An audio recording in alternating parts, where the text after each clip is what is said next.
Hi, everybody. Thank you for being here. I'm Lucas, and I'm here to tell you how we build a powerful double-entry accounting system using Clojure and all the tools we have. And first of all, double-entry accounting is an ancient technology. It's being used by decades, by centuries even. So it's not a new thing. It's a thing that pretty much every company needs to deal with.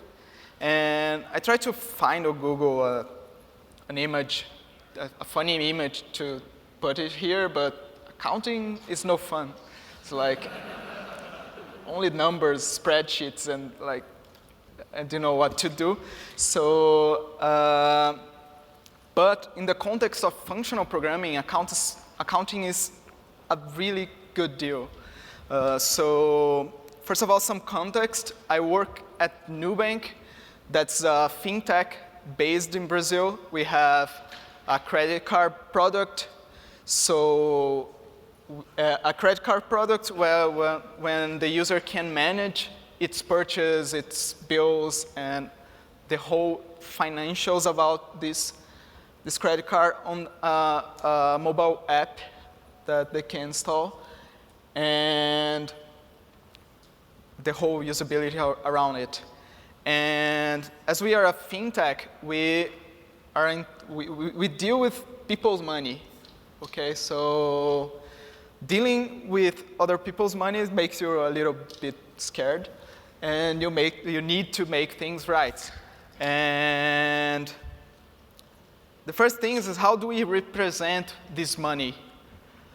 One way to represent is by looking at user balances.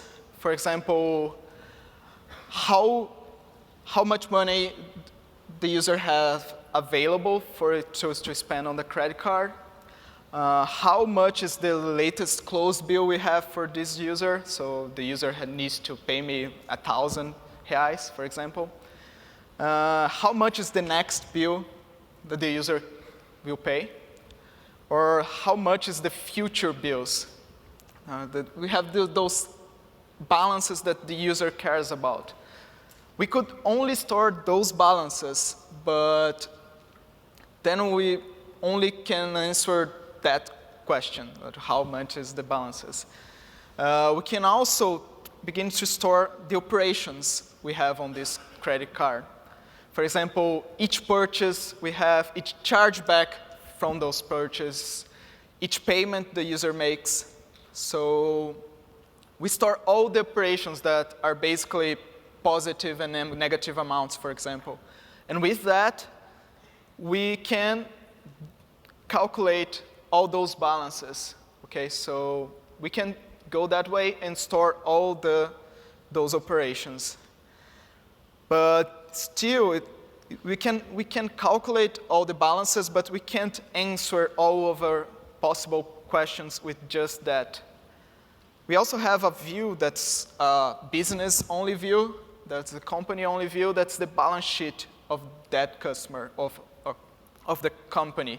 So these are accounting accounts, so book accounts, that shows each of the amounts the user owes us for anything. So we can tell how much money the user already gave to us as profit, for example, how much interest the user paid to us, or how much interchange we got from purchases. And we can tell how much money we need to pay the merchants, for example, on the purple side up there. And we have the assets on the left side. We can tell like how much the user will pay us or how much the user already paid us looking at those balances. And this allows us to answer much more questions than just looking at operations or just looking at balances, user balances. And to get to that point, we need to take a look at some abstractions that double entry accounting gives to us. First of all, the double entry account works by having each movement having a set of debits and credits on those balance sheet accounts. And we get those debits and credits and pass it through a ledger that allows us to compute a lot of things, such as income statements, cash flow statements, and balance sheets. We will focus on this balance sheet operation that looks a little bit like this. So we have assets on one side and liabilities and equity on the other side. And the property is that those two sides are equal. They're the same amount. Which means that on each movement we make on a double entry accounting system, the sum of credit is equal to the sum of debit. This is a property. And it's been done this way like for centuries, for decades. And for example, how does that work? If I have a purchase of $100, I will debit $100 on the asset settled. That's something the user will pay me eventually, okay? And I can credit $97 that I will pay the merchant on the payables liability side. And the other $3 is my interchange, is the profit I get for that specific transaction, for example. And it's not just that. I also need to take 100 reais out of the user limit.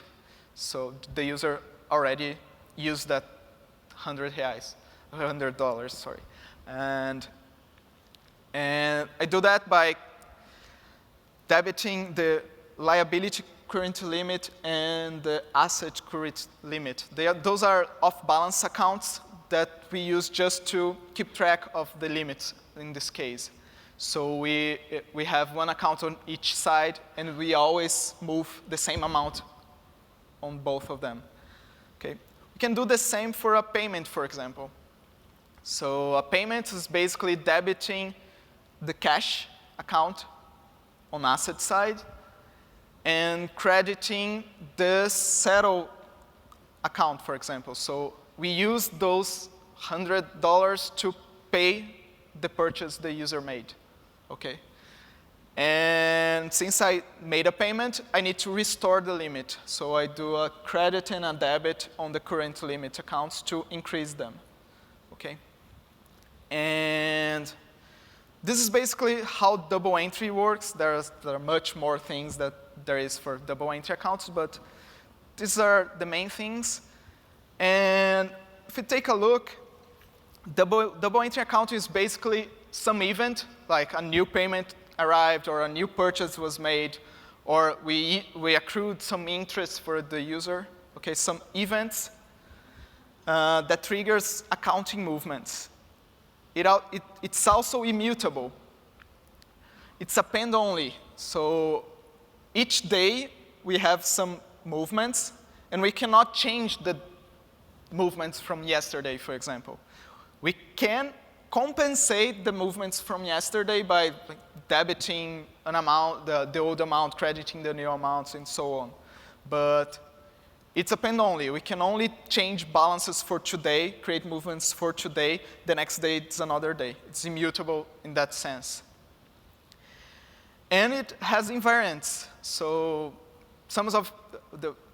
if you take a look at credits as being negative and debits being positive, if we sum all the entries, it will sum to 0 all the time. And if I need to get a balance for any book account, it's just a matter of summing all the credits and debits for that book account. We can get the balance. And I'm not talking about programming here. I'm talking only about double entry accounting. Those things seem familiar to you. It's like those properties. They are basically functional programming properties. So double entry accounting is a perfect fit for functional programming. So in this case, we use Clojure for that. The way that movements are stored in an accounting system, or in an accounting books, are append-only, entry logs. This also reminds of something like Datomic, for example. It's pretty much the way Datomic works. Another perfect fit for this domain. And it's event-based, which means that we can use something like Kafka, that's an event-based message queue, to manage all the movements. So again, we have a financial domain, a double-entry accounting domain, that's a perfect fit for functional programming, Datomic, Kafka, message queue in system. So those are the best tools we can use to build it. And this is how we've built it using Datomic and Clojure and Kafka.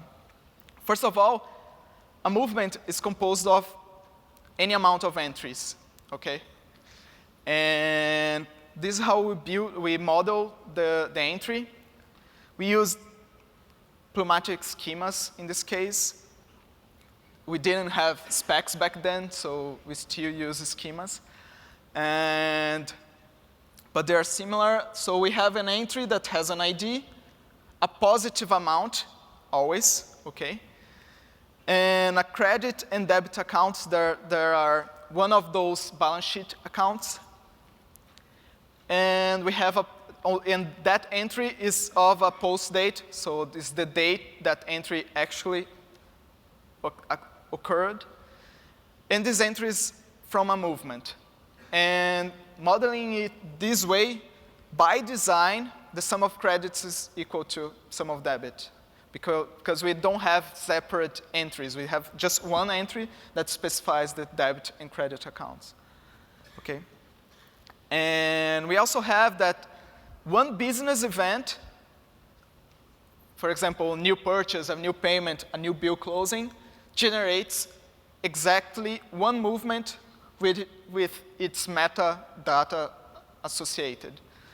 So here we have the ID of the movement, the flow ID, that's basically a unique identifier for that event, so we don't save the same event twice on the database.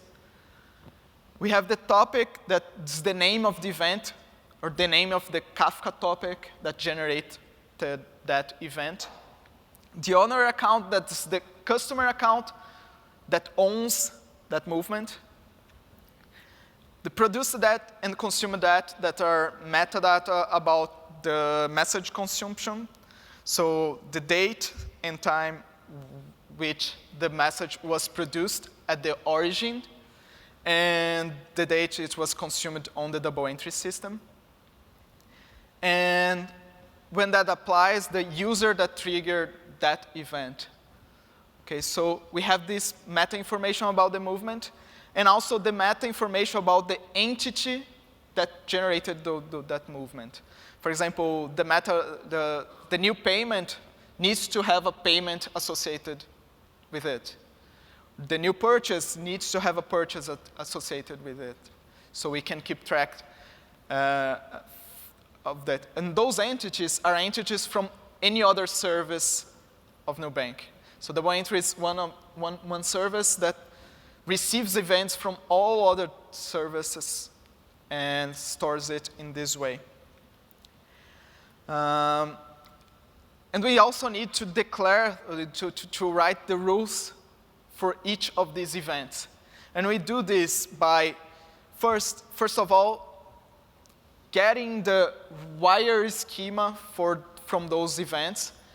In this case, the purchase, the wire schema for the purchase is this nested purchase with ID, a merchant that's a string, an amount that's positive, and an interchange that's also positive, and a time that purchase occurred. We don't use namespaces here on the wire schema because we use JSON to serialize peer-to-peer. So the Kafka message only contains JSON. So nesting fits more than namespacing in this case. And for payment, we have a payment with an ID, an amount that's also always positive, and a post date that's a date, the date the payment was made. And given those schemas, we can declare rules by creating this vector here that declares what is each entry for that movement. For example, for a new purchase, it will debit Settle Brazil, credit Payable Brazil, meaning that's a national purchase in our case. And the way we get the amounts is looking at the purchase amount of the Kafka message. Getting the post date is the purchase time converted to a date. Okay? And the way we get the interchange, we take the interchange from the Payable Brazil we just added and put it into the interchange Brazil. So we took those $3 from Payable Brazil to interchange Brazil. And the way I get it is from the interchange of the purchase, and the time is the same. And I also need to decrease the limit. So I debit the current limit counterparty account and credit the current limit account. So I get the amount is the purchase amount, and the time is the same time of the other entries. Can do the same for payments. So a payment, we debit a transitory bank account, that's the cash account, and we credit the Settle Brazil account. So we would, in this case, pay the Settle Brazil that we had from the previous purchase. And the way we get the entry amount for that movement is getting the payment amount, and the post date is the payment post date we have on the message. Okay? Same thing for current limit, except for this way we are increasing the user limits. Okay? And getting a real message, so I have here a purchase of $100 and $3 interchange happened today. And getting that purchase through the rule book, that's the rule book of the rules of all the possible movements we have on this system. It will generate the first entry, that's the $100 from Settle Brazil to Payable Brazil at today. And the second entry will be the interchange entry that moves $3 from Payable Brazil to Interchange Brazil, also today. And the latest entry would be the $100 from current limit to current limit. That's to decrease the limit from the user. And getting a new payment would be quite similar. A payment of $100 would take some money out of Settle Brazil and put it into transitory bank, or the opposite. The money that we get from the user, we increase transitory bank, taking out of Settle Brazil, also as of today, and increasing the limit by getting both parties here. And what we build, having those entries and movements stored in Datomic, we have two logs, two timelines we can look at. We have the actual time, that's the Datomic time, the time we didn't know when those events happened on the double entry accounting system. That happens by looking at the Datomic transaction time, for example. And we have the system of record time. That's when those events actually happened. We have some characteristics, for example, payments. We only acknowledge payments 2 days later or 3 days later. And the date we need to add on the double entry system is the date that the user made the payment, not the date we acknowledge the payment. So we have those two timelines. So you can have a movements on the day 30 there that change day 15 and day 17, for example. And we have another movement on day 90 that changes also the date 15 and the date 60, for example. And what we gain for that is that we can know for sure how was the balance sheet for that user yesterday or a month ago. Because we can cut by the Datomic transaction time. So we filter Datomic by a given time, and we look at the balance sheet at that time. And we can compute the balances daily of the balance daily using the post dates of the entries. While we can compute the balance by just summing all the entries, as the database grows, it becomes impractical to do this every single time.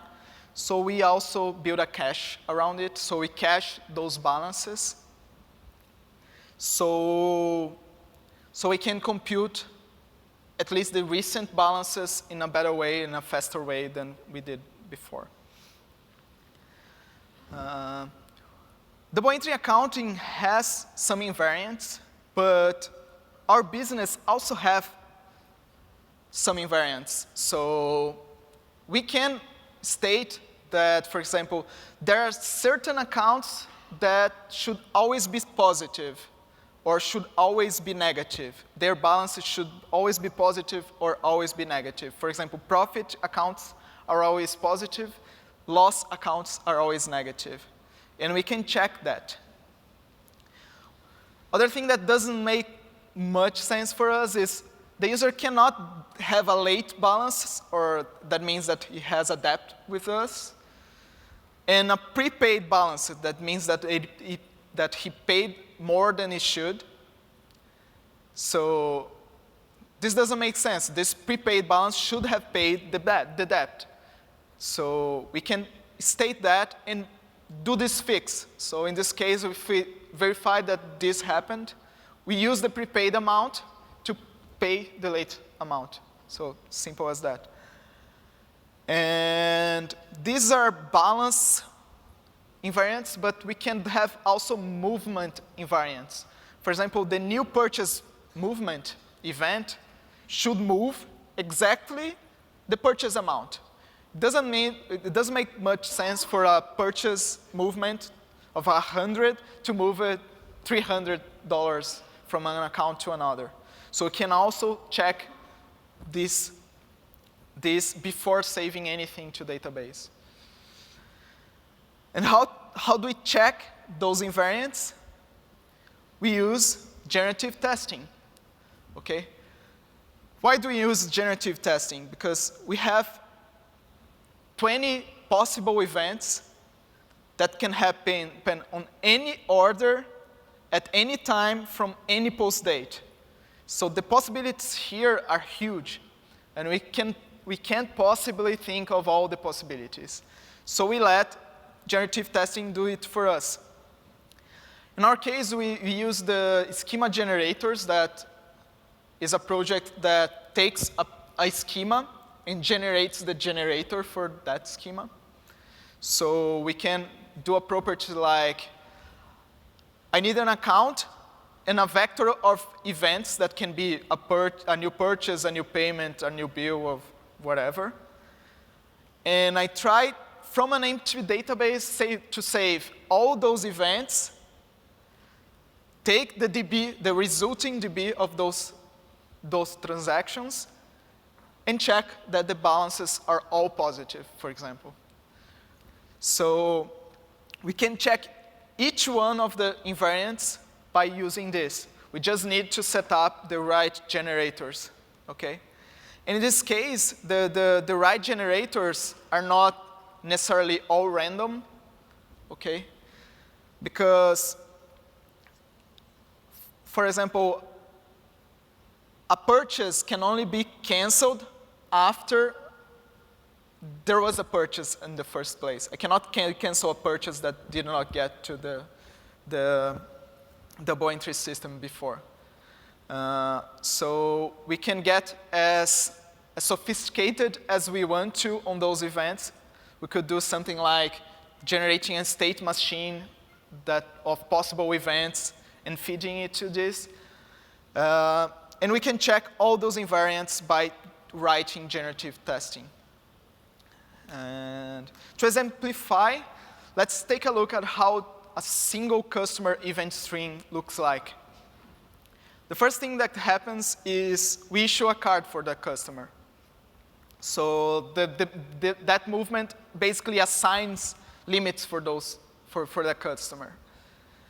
And this event, again, is a Kafka message. It deponted by that flow ID. Each event will apply the rule book and create a movement with any amount of entries. And those movements balance by design because each entry balances by design. And we associate metadata from that movement with the message topic that generated that movement, the user, the correlation ID, or anything like that. And we pre-check most invariants before saving it into the database. So we certainly don't want to save bad data into the double entry system of record of our system. And we cache the resulting balances at that time, so we can query it afterwards. Continuing the event stream, the user makes the first purchase. It takes some money out of the limit and puts into the Settle Brazil and the Payable Brazil accounts. Then we close the first bill that moves that Settle account into the closed account. That means that the user needs to pay that amount right now. If the user makes a partial payment, then we get some cash out of it, but that closed amount becomes a late amount. So now the user has a debt with us. He didn't pay his full debt. Since he did that, we can accrue some interest. So we charge it $7 interest because he didn't pay it in full. And then we get a small green part there that's not our profit right now. And when the user pays the whole bill, now we have the limit restored. And we have some cash account, the transitory bank account with the money the user paid us. We still have to pay some money to the merchants eventually, so the payable account is still there.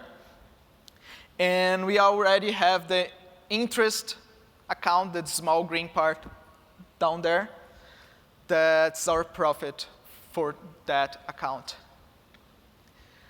And to grasp the power this amount of detail, this amount of granularity gives us, I'll show you a quick video.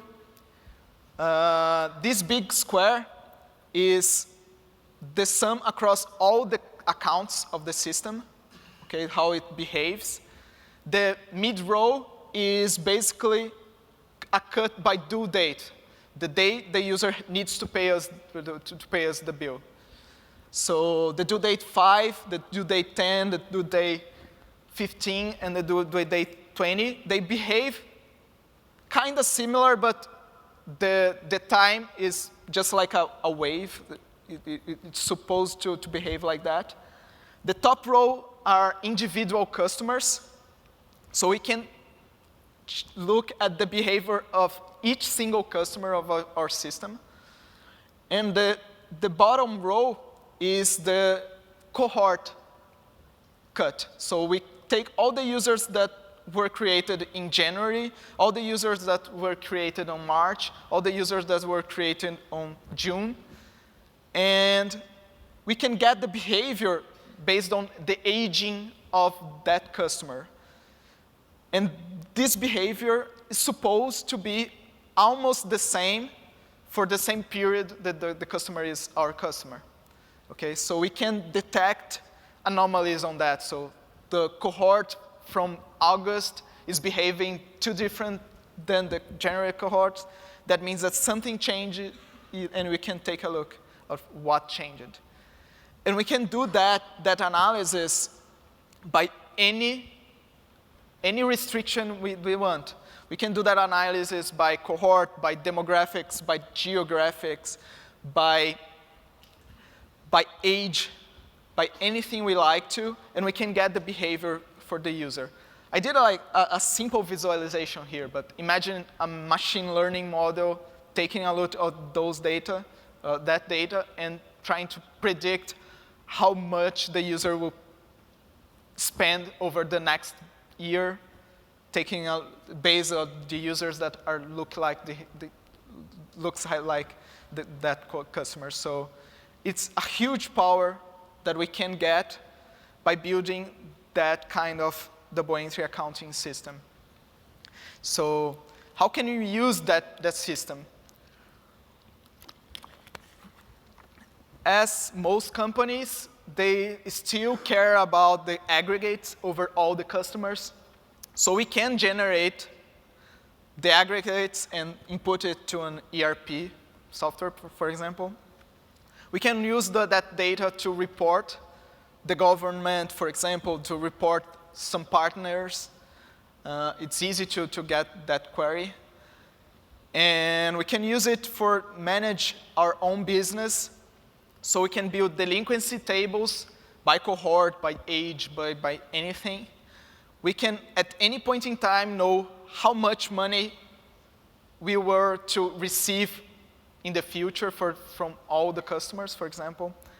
We can get the revenue per customer or across a group of customers. It's easy to do that query. And the most important thing is we can detect operational mistakes by just looking at the balance sheet of a customer. If some account went negative for some reason, it's definitely an operational mistake. If everything went the way it should, all the balance will be positive. If something is negative, something wrong happened. Either somebody made an adjustment that is bigger than it should, or a system had a bug that generated much more interest than it should. We can detect that by only looking at the balance sheet. And the things we most like for this double entry system are the declarative rules. It's very easy to add a new movement, to declare how a new movement looks like. We just declare how we build each entry based on a Kafka message. It's very easy to do that. And we can extend for other products, not just the credit card product. We can create another set of book accounts and another set of movements with the same rulebook code and create a rewards balance sheet, for example, or a debt financing balance sheet. Financial analysis can occur at any level we want, at any granularity level we want. So we can take a look at each customer, each group, anything we want to. We can check business invariants before saving data to the database and after saving data to the database. So we can detect wrong states or impossible states and investigate what went wrong. Generative testing finds real bugs. The first generative test we wrote, we spent the next 3 days just fixing bugs it found. It was amazing that we couldn't open a pull request because we spent 3 days just fixing bugs. Because it will think of all the possibilities you couldn't possibly think because there are basically too many. You can't do that by yourself. And the last thing here is that this service is easily shareable. as we don't have customer-to-customer interaction, we can simply get 2 groups of customers and give each one of them a database, and we will be fine. It works as it would work for just one database. And as this system is append-only, we can also shard by time easily. We just stop writing to the old database and start writing to the new database, and we are fine. If we get the properties of summing all the movements gets me the balances, or summing all the entries gets me the balances, it's fine for sharding the database by time. It's very easy to do that. And for querying, we can query only the most recent shard or an old shard plus the new shard based on the date we are querying. If all the dates are only on the new database, we can do just that. And the main takeaway for this talk is, if you're building a system where you're entrusted with the customer financials, you should definitely build a double entry system for that product, but that system you're building for. And if you choose to do so, you should probably use functional programming to do it, because it's the perfect fit for it. Imagine building invariants and all this thing in Java or something like that. It's certainly possible, but functional programming is or Clojure is a much better fit than an object-oriented solution or imperative solution, because it has the same properties. And that's it. Thank you very much for listening, and I'm open to questions now. Thanks.